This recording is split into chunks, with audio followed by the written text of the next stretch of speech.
10 मई को, आज हो गई सर 17, 10 मई को यूपी सरकार में, योगी सरकार में 6 नए मंत्री बनाए गए थे।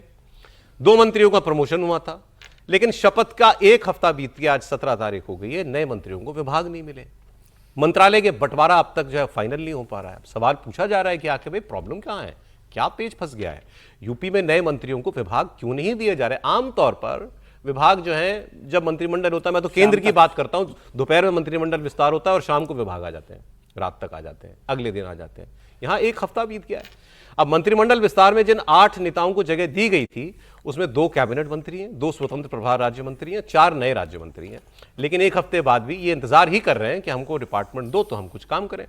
मंत्रियों के विभाग को लेकर पॉलिटिक्स भी हो रही है। अखिलेश यादव क्यों चूकेंगे ऐसा मौका, उन्होंने तंज किया और पूछा कि क्या यूपी में मंत्रियों के नाम के बाद अब क्या उनके विभागों की पर्ची भी ऊपर से आएगी, मतलब दिल्ली से आएगी। अखिलेश यादव कह रहे हैं कि मंत्रालयों के बंटवारे की देरी की असल वजह यह है कि मंत्रालय विभाग की कमीशन कमाई के बंटवारे के डबल इंजन आपस में टकरा रहे हैं। मोटा मतलब बात वो कह रहे हैं कि मलाईदार मंत्रालय जो है, जिसको मलाईदार कहते हैं, मतलब बजट वाले, इसमें पब्लिक टेंडरिंग बहुत होती है, ऐसे काम, उन विभागों की लड़ाई है। और वो कुछ बड़े नेता डिमांड भी कर रहे हैं, और अभी प्रॉब्लम ये भी है कि ये लखनऊ तय करेगा कि दिल्ली तय करेगा। लेकिन जो भी हो, ये चर्चा का विषय तो बन गया कि आप 1 हफ्ते बाद भी विभाग नहीं बांट पा रहे हो। अभी कुछ महीनों में उत्तर प्रदेश के अंदर चुनाव है। इस बीच में योगी जी का दिल्ली का दौरा जोड़ के देखा जा रहा है, जिसमें वो पार्टी अध्यक्ष और अमित शाह जी से मुलाकात की है। एक और मुलाकात हुई थी, उनके वो प्रिंसिपल सेक्रेटरी आकर जो है वो बीजेपी अध्यक्ष नितिन नवीन से आकर के मिले। वो भी बड़ी नवीनतम चीज थी। भाई हमने कभी नहीं देखा कि कोई ब्यूरोक्रेट आकर के एक पार्टी के अध्यक्ष को मुलाकात कर रहा है। मतलब जो भी हो, लेकिन ये सब अब चर्चा का विषय जो है वो बन गया है। त्रिपाठी जी क्या बात है? देखिए, बड़ा साफ सा है, मंत्रिमंडल विस्तार जिस तरह से हुआ है वो पूरी तरह प्रतीकात्मक है। लेकिन जो मंत्री का पद देना है वो प्रतीकात्मक तौर पर भी देने की स्थिति में योगी जी नहीं हो पा रहे हैं। ये सीधे सीधे, इसमें कोई इफ बट नहीं है, ये साफ साफ पार्टी के भीतर का संघर्ष दिखा रहा है। वरना इसमें कौन सी मुश्किल थी? सारे लोग जो हैं उन सबको पता है कि आप अभी कर रहे हो, मई महीना हो गया, मार्च में नई सरकार आनी है, दिसंबर तक का कुल मामला है।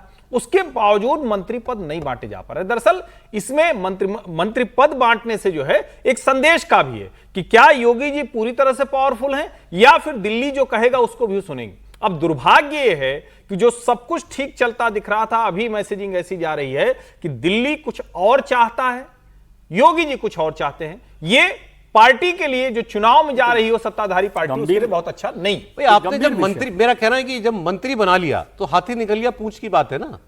नाम डिसाइड करना, उसके सारे समीकरण देखना, जब आपने वो बड़ा काम कर लिया तो अब विभाग में टक गए जाकर के। देखिए, सच बात तो यह है कि इसके पहले भी जब मंत्रिमंडल बना था, तो अब मतलब थोड़ा सा पीछे ले जाते हैं तो और समझ में आएगा, अच्छे से याद में आएगा।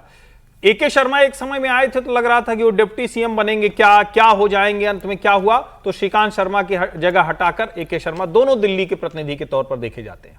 लेकिन जो केशव प्रसाद मौर्य, उनका PWD हटाकर उनको ग्रामीण और क्या दे दिया। PWD कब लिया गया था उनसे? दूसरी सरकार, इस सरकार में।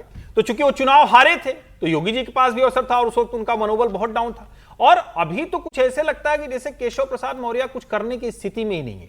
मतलब बड़ा विचित्र सा लगता है। वो थोड़ा उस तरह की हताशा, निराशा उनके चेहरे पर भी दिखती है कि शायद वो कुछ कर ही नहीं पा रहे हैं, उनकी कुछ चलती ही नहीं है, किसी भी तरह से नहीं चलती है। अब इन संदेशों के बीच में ये सब हुआ है। अब क्या मंत्री खुद चाहते हैं कि केशव जी जाते जाते PWD मिल जाए, दूसरे लोगों को मंत्रिमंडल जाएगा, तो क्या योगी जी की ताकत? ये मतलब नए मंत्रियों से ज्यादा पुराने मंत्रियों की लड़ाई बन गई क्या? दोनों है, नए के भी है। और मुझे लगता है कि दिल्ली बनाम लखनऊ की ज्यादा लड़ाई है। देखिए, PWD को लेकर चल रहा था, योगी ने कहा कि केशव प्रसाद मौर्य को नहीं देना है, तो कांग्रेस से आए हुए जितिन प्रसाद को PWD मंत्री बना दिया गया था। 2024 में जितिन प्रसाद दिल्ली आ गए तो योगी आदित्यनाथ ने PWD अपने पास रखा हुआ जितिन प्रसाद को देने के बाद, अभी तक किसी को नहीं दिया। और केशव प्रसाद ये चाह रहे हैं कि उनको वापिस मिल जाए।